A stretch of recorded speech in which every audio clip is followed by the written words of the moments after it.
Hello दोस्तों, स्वागत है आपका रेलवे की पाठशाला पे। और दोस्तों हमारी जो सीरीज चल रही थी उसको कंटिन्यू करते हैं। ये हमारा है ग्रुप डी प्रीवियस ईयर भर्ती 2018 के। हम शिफ्ट बाय शिफ्ट जो 135 शिफ्ट हुई थी उनके जो साइंस उसको कम कवर कर रहे हैं। अब से पहले 30 वीडियो बना चुके हैं, ये पार्ट नंबर 31 वीडियो है। और हम डेली शिफ्ट बाय शिफ्ट कर रहे हैं, चाहे साइंस में जो भी आते हैं, बायोलॉजी आती हो, चाहे केमिस्ट्री या चाहे फिजिक्स आती हो, सबके सॉल्यूशन आपको हम शिफ्ट वाइज कराते हैं। ये 1/10/2018 का फर्स्ट शिफ्ट का वीडियो है। तो अभी तक चैनल को सब्सक्राइब नहीं किया तो चैनल को सब्सक्राइब कर दीजिए। और अगर आप हमारे वीडियो कंटिन्यूस देखते हैं तो साइंस में आपको 25 में से 20 प्लस अंक आ जाएंगे, ये हमारा दावा है आपसे। तो चलिए वीडियो को शुरू करते हैं। पहला जो क्वेश्चन है वो ये है कि इनमें से किस में एक कठोर कोशिका भित्ति पाई जाती है। अब दोस्तों बात हो रही है कोशिका भित्ति की, तो आपको पता होना चाहिए कोशिका भित्ति केवल आपके केवल पादपों में पाई जाती है। ठीक है, किस में पाई जाती है? पादप में पाई जाती है, जंतुओं में नहीं पाई जाती है। ये आपको पहली चीज़ को ध्यान रखना है। और आपको दूसरी चीज़ ये ध्यान रखनी है कि कोशिका भित्ति वो बनी किसकी होती है। तो कोशिका भित्ति मेनली आपके सेल्यूलोज की बनी होती है। किसकी बनी होती है? सेल्यूलोज की। दो क्वेश्चन ऐसे कवर हो गए।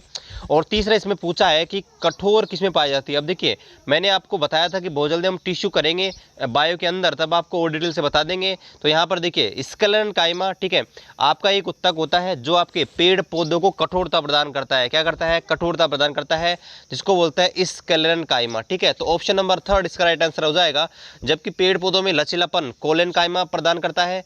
पैरन काइमा दोस्तों इसमें अंतराकाश क्षेत्र पाया जाता है। जबकि जाइलम पेड़ पौधों में जल और खनिज के परिवहन के लिए दोस्तों आपका जिम्मेदार होता है। तो चलिए दोस्तों, पहला क्वेश्चन कवर हो गया। चलिए देखते हैं दूसरा क्वेश्चन। दूसरा क्वेश्चन ये है, किस वैज्ञानिक ने सुझाव दिया था कि कोई भी तत्व है उसका नाम हम रासायनिक प्रतीकों से 2 अक्षरों में लिख सकते हैं। तो यानी कि दोस्तों जैसे हम लिखते हैं सोडियम को Na के रूप में, ठीक है, मैग्नीशियम लिखते हैं Mg के रूप में, एल्यूमिनियम को लिखते हैं Al के रूप में।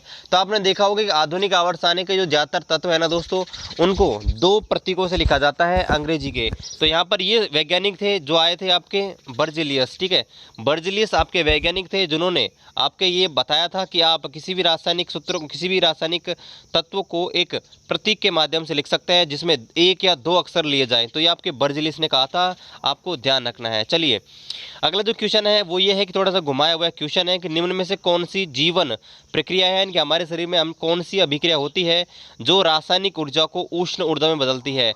मतलब ये है कि केमिकल एनर्जी हमारे शरीर के अंदर ऑलरेडी होती है, तो उसको यहाँ पर उष्ण ऊर्जा यानी कि हॉट एनर्जी के रूप में कौन चेंज करता है। अब दोस्तों हमारे शरीर में होता क्या है, जो हम श्वास लेते हैं ना दोस्तों, तो श्वसन जो हम लेते हैं दोस्तों, वो एक प्रकार से उष्मा क्षेपीय अभिक्रिया होती है। उष्मा क्षेपीय अभिक्रिया क्या होती है? मैंने आपको केमिस्ट्री कराई थी तब बताया था। ऐसी रासायनिक अभिक्रियाएं जब वो संपन्न होती है तो वहाँ टेम्परेचर बाहर निकलता है, मतलब आपका टेम्परेचर बढ़ता है, आपके ऊष्मा बढ़ती है। तो ऐसी अभिक्रिया को बोलते हैं उष्माक्षेपी। तो आपके जो श्वसन होती है दोस्तों, रेस्पिरेशन होता है, वो आपके एक प्रकार से आपके उष्ण ऊर्जा ही होती है, मतलब एक प्रकार से उष्मा क्षेपीय अभिक्रिया होती है। तो यही आपसे पूछा है कि कौन सी अभिक्रिया है वो रासायनिक ऊर्जा को उष्ण ऊर्जा में बदलती है। तो ऑप्शन नंबर 3 श्वसन इसका राइट आंसर हो जाएगा। चलिए दोस्तों अगला जो क्वेश्चन है उसको देखते हैं। अगला जो क्वेश्चन है उसमें ये पूछा है कि एक विद्युत हीटर है, उसमें 4 एम्पीयर की धारा बह रही है और इसके टर्मिनल पर 60 वोल्ट का यहाँ पर विभवांतर है। यदि विभवांतर दोस्तों अब 157.5 तक बढ़ा दिया जाता है तो इसमें प्रवाहित धारा का मान आपको ज्ञात करना है। अब दोस्तों करेंगे क्या, आपको एक चीज़ ध्यान रखनी है, जो प्रतिरोध होता है ना दोस्तों, वो यहाँ पर आपके लंबाई के समानुपाती होता है और अनुप्रस्थ काट क्षेत्रफल के विद्युत अनुपाती होता है। मतलब ये आपके देखिए, हम जो पहले तो हीटर थी उसको चेंज नहीं कर रहे हैं, मतलब प्रतिरोध हीटर का ना सेम रहेगा। तो यहाँ पर देखिए, हम यहाँ पर देखिए क्या दिया है आपको, शुरू में जो धारा का मान है यानी कि यहाँ पर आई का मान है वो आपको दिया हुआ है 4 एम्पियर। ठीक है, उसके बाद आपको यहाँ पर विभवांतर का मान दे रखा है, वी का मान जो दे रखा है 60 वोल्ट। ठीक है, तो यहाँ से हम आर का मान निकालेंगे वी बराबर आई आर से। ठीक है, ओम के नियम से वी बराबर आई आर। तो यहाँ पर देखिए आर का मान हो जाएगा वी अपॉन आई। तो यहाँ पर देखिए वी बराबर है 60 और आई बराबर है 4, यानी कि यहाँ पर आर का मान आ गया 15। ठीक है, अब देखिए आर का मान तो यहाँ आ गया 15।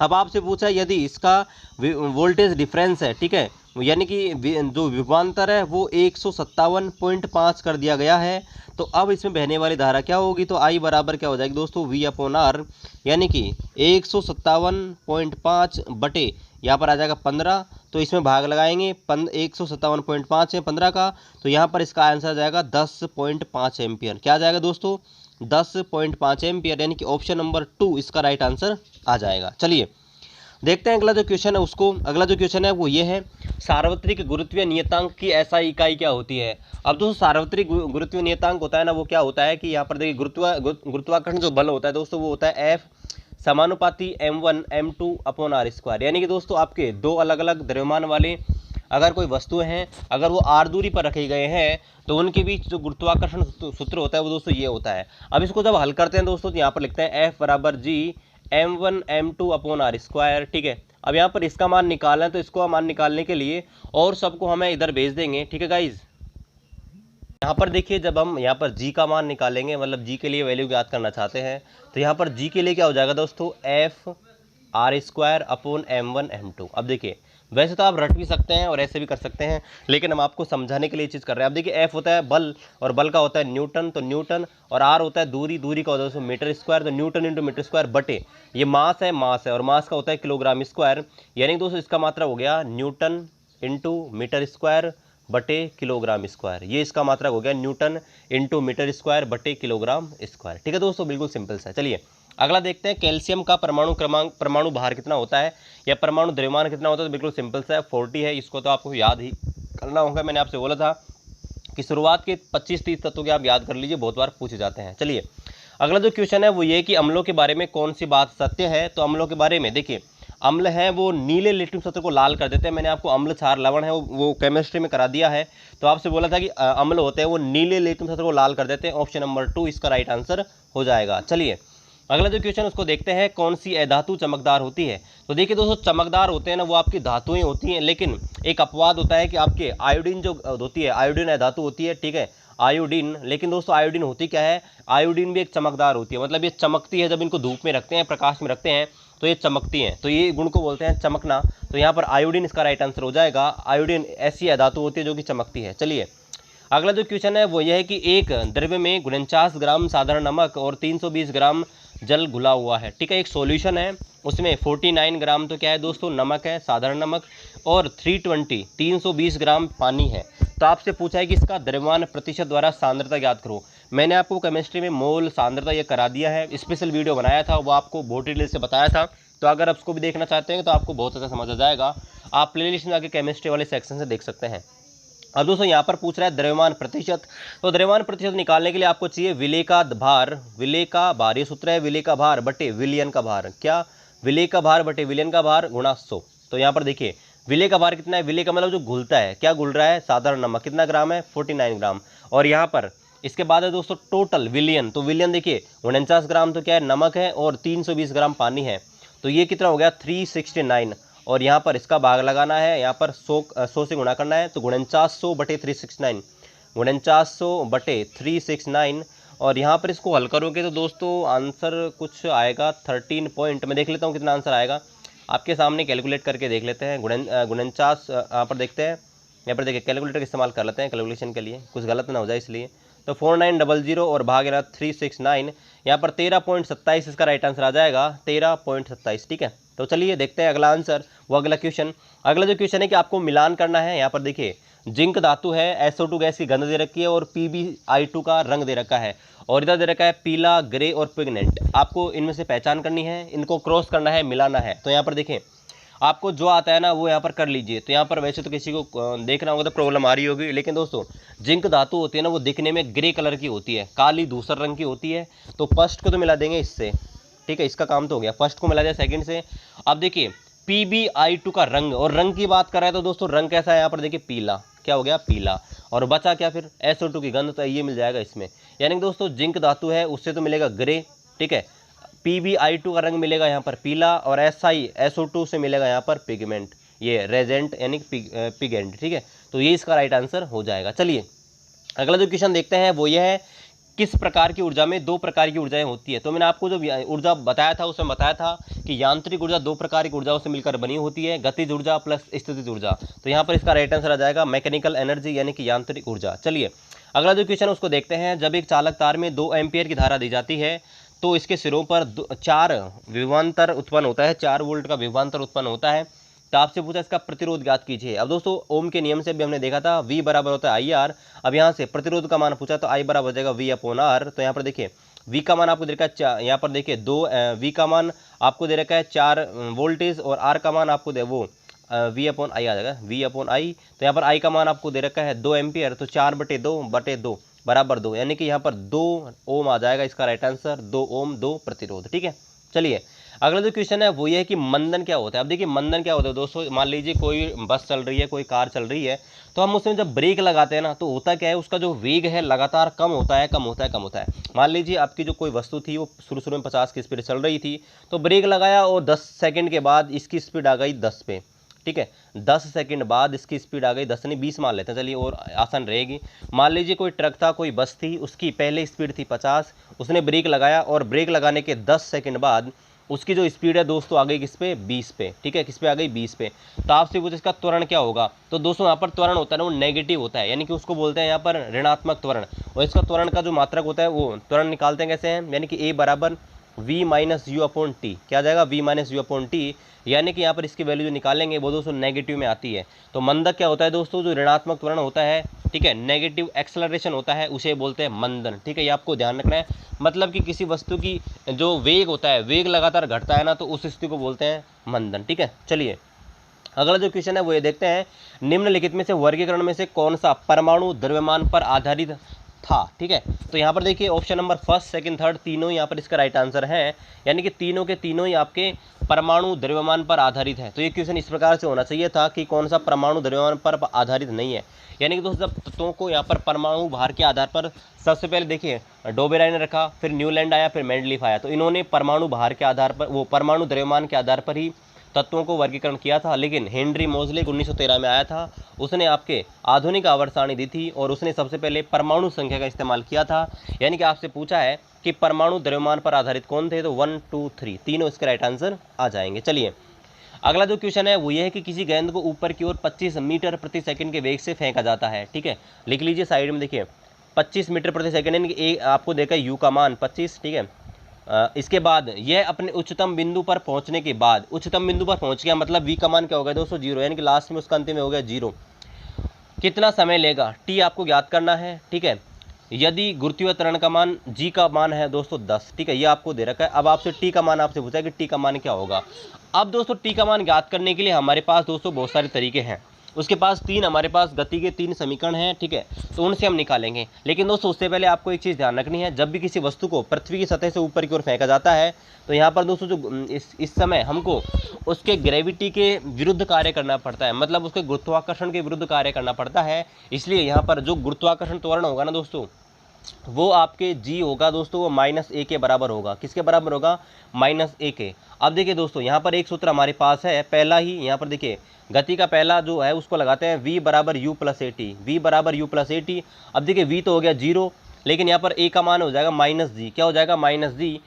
तो यहाँ पर वापस लिख देता हूँ v बराबर u टी, v बराबर u प्लस ए टी, इसका मान हो गया दोस्तों 0। ठीक है, और इसका मान हो गया -a टी, तो ये होगा 0 बराबर u माइनस जी टी, क्या हो गया u माइनस जी टी।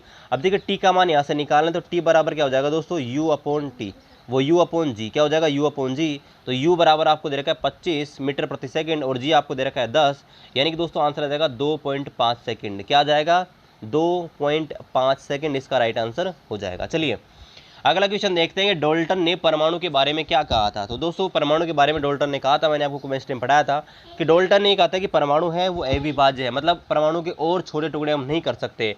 तो इन्होंने ये कहा था कि परमाणु है वो दोस्तों अविभाज्यकरण है, इसको और सरल टुकड़े में नहीं तोड़ सकते हैं। चलिए अगला क्वेश्चन देखते हैं कि एक वस्तु है 4 मीटर प्रति सेकंड के वेग से समान वेग से चल रही है, यदि इसकी गतिज ऊर्जा 120 जूल है तो इसका द्रव्यमान ज्ञात कीजिए। अब देखिए दोस्तों आपको दे रखा है, इसका वेग दे रखा है v बराबर 4 मीटर प्रति सेकंड और आपको इसकी गतिज ऊर्जा दे रखी है। गतिज ऊर्जा क्या होती है, 1/2 mv², इसका मान आपको दे रखा है जो कि है 120 जूल, और आपसे पूछा है इसका m का मान ज्ञात कीजिए। तो देखिए ज्ञात करते हैं, 1/2 mv², इसका मान आपको दे रखा है 120, 2 को इधर भेजते हैं तो mv² बराबर हो जाएगा 240। ठीक है, और यहाँ पर v का मान आपको दे रखा है 4, तो m 4 का स्क्वायर करेंगे 16 बराबर हो जाएगा 240। ठीक है, तो m का मान आ जाएगा 240/16, क्या आ जाएगा 240/16। 240/16 को आप हल करेंगे तो दोस्तों यहाँ पर आंसर जो आएगा 240/16 वो आ जाएगा दोस्तों 15, यानी कि 15 इसका राइट आंसर आ जाएगा, 15 किलो। ठीक है, चलिए अगला क्वेश्चन देखते हैं। अगला जो क्वेश्चन है, प्रकाश सबसे ज़्यादा किस में गति करता है। अब दोस्तों प्रकाश की जो गति है ना वो डिपेंड करती है माध्यम के अपवर्तनांक के ऊपर, रेफ्रेक्टिव इंडेक्स के ऊपर। अब दोस्तों मैंने आपको रेफ्रेक्टिव इंडेक्स है उसके बारे में बताया था कि किसी भी माध्यम का रेफ्रेक्टिव इंडेक्स दोस्तों जितना कम होता है उसमें पदार्थ की गति, वो प्रकाश की गति दोस्तों उतनी ही ज़्यादा होती है। तो यहाँ पर प्रकाश की गति सबसे ज़्यादा होती है वैक्यूम में, यानी कि निर्वात में, और वो होती है दोस्तों 3 × 10⁸ मीटर प्रति सेकंड। ये दोस्तों आपकी प्रकाश की चाल होती है। ये आपको ध्यान रखना है, माध्यम में सबसे ज़्यादा होती है, वो निर्वात में सबसे ज़्यादा होती है। चलिए अगला जो क्वेश्चन है वो ये है कि निम्न में से ध्वनि और प्रकाश के बारे में क्या बात सत्य है। तो यहाँ पर देखिए ध्वनि वाला चैप्टर है उसको हम कराएंगे फिजिक्स में बहुत जल्दी। तो यहाँ पर देखिए आपको ध्यान रखना है, तरंग दैर्घ्य होती है वो मेनली 2 प्रकार की होती है, अनुदैर्घ्य और अनुप्रस्थ, यानी कि लॉन्गिट्यूड और ट्रांसवर्स। अब दोस्तों होती क्या है, यहाँ पर देखिए आपको कैसे याद करना है। देखिए मैं तो इसको ऐसे याद करता हूँ, देखिए ध्वनि है तो ध्वनि से अनुदैर्घ्य है, ध्वनि से धैर्य है, मतलब ध्वनि है वो अनुदैर्घ्य तरंग है, जबकि प्रकाश है वो अनुप्रस्थ है। देखिए प्र से प्रकाश और प्र से प्रस्थ, और ध से ध्वनि और ध से धैर्य। इस प्रकार से आप याद कर सकते हैं कि जो ध्वनि होती है वो दोस्तों आपकी अनुदैर्घ्य तरंग होती है, जबकि प्रकाश होता है वो आपकी अनुप्रस्थ तरंग होती है। ये आपको ध्यान रखना है। चलिए अगला जो क्वेश्चन है वो देखते हैं कि विखंडन होता है दोस्तों कितने प्रकार का होता है। अब दोस्तों यहाँ पर देखिए अलैंगिक जनन होता है वो मेनली 6 प्रकार का होता है। तो यहाँ पर विखंडन भी उसका एक प्रकार होता है, और विखंडन 2 प्रकार का होता है। एक तो होता है द्विखंडन, ठीक है, और एक होता है बहुखंडन। तो 2 प्रकार का होता है द्विखंडन, बाइनरी और मल्टीपल, ठीक है, बाइनरी और मल्टीपल फ्यूजन। तो 2 प्रकार का होता है, आपको ध्यान रखना है।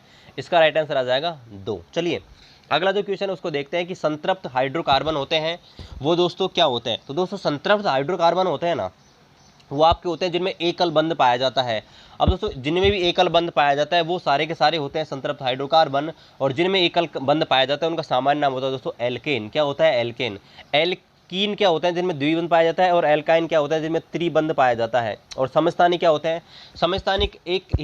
समस्थानिक क्या होता है जिनके आपके परमाणु संख्या समान होती है लेकिन द्रव्यमान संख्या भिन्न भिन्न होती है, उनको बोलते हैं समस्थानिक। ठीक है दोस्तों। चलिए अगला जो क्वेश्चन है वो ये देखते हैं, कार्य की गति जो होती है, कार्य करने की गति होती है उसको किस भौतिक राशि से मापा जाता है। यानी कि कार्य करने की दर जो होती है, मैंने आपको पहले बताया था कार्य करने की दर होती है वो दोस्तों होती है शक्ति यानी कि पावर। ठीक है, क्या होती है, शक्ति या पावर, इसको बोलते हैं यहाँ पर कार्य करने की दर। चलिए अगला जो क्वेश्चन है वो ये है, देखिए तबीयत में थोड़ी खराब हो रही है इसलिए आपको आवाज़ थोड़ी सी ऐसी आ रही होगी, कि ऐसा ही मात्रक पूछा है कि ऐसा ही मात्रक होता है दोस्तों, वो आपसे पूछा है कि यहाँ पर जो न्यूटन होता है वो किस किस का एक ऐसा ही मात्रक होता है। तो देखिए न्यूटन है वो 2 राशियों का ऐसा ही मात्रक होता है। पहला तो होता है आपका बल, ठीक है, एक तो होता है बल यानी कि फोर्स, एक तो इसका होता है। इसके अलावा होता है वेट यानी कि भार जो होता है दोस्तों, भार, ठीक है, उसका आपका मात्रक होता है न्यूटन। तो 2 राशियाँ होती हैं जिनका आपका मात्रक जो होता है वो दोस्तों होता है न्यूटन। तो यही आपसे पूछा है कि ये ऐसा ही यूनिट है न्यूटन, वो किस किस की होती है। चलिए अगला जो क्वेश्चन है कि मनुष्य में जो एक्स क्रोमोसोम है वो कहाँ से प्राप्त होता है। तो दोस्तों आपको पता होगा हमारे पुरुषों में, मानवों में क्या होता है दोस्तों, यहाँ पर कोई बच्चे का निर्माण होता है तो यहाँ पर अब देखिए पुरुष के अंदर तो पाया जाता है XY, और मादा के अंदर यानी कि माँ के अंदर पाया जाता है XX। तो ऐसे बोल सकते हैं कि मेनली यहाँ पर Y जो होता है वो तो पुरुष से प्राप्त होता है, जबकि X है वो यहाँ पर माता से प्राप्त होता है। तो ये आपसे पूछा है कि गुणसूत्र X होता है वो कहाँ से प्राप्त होता है। तो यहाँ पर इसका राइट आंसर आएगा माता, क्या आएगा, मदर, यानी कि उसकी किसी भी पुत्र है उसकी माता से यहाँ पर X है वो प्राप्त होता है, जबकि Y है वो मेनली आपके दोस्तों प्राप्त होता है उसके पिता से। ठीक है, तो आज का वीडियो कैसे लगा आपको बता देना कमेंट करके, और सब्सक्राइब कर दीजिए, अभी तक सब्सक्राइब नहीं किया है तो तबीयत मेरी थोड़ी ख़राब थी इसलिए आपको थोड़ा आवाज़ का डिस्टर्ब आ रहा होगा, थोड़ा सा आवाज़ थोड़ी ऐसी आ रही होगी तो थोड़ा एडजस्ट कर लेना। चलिए फिर मिलते हैं आपसे अगले वीडियो में, तब तक जय हिंद जय भारत।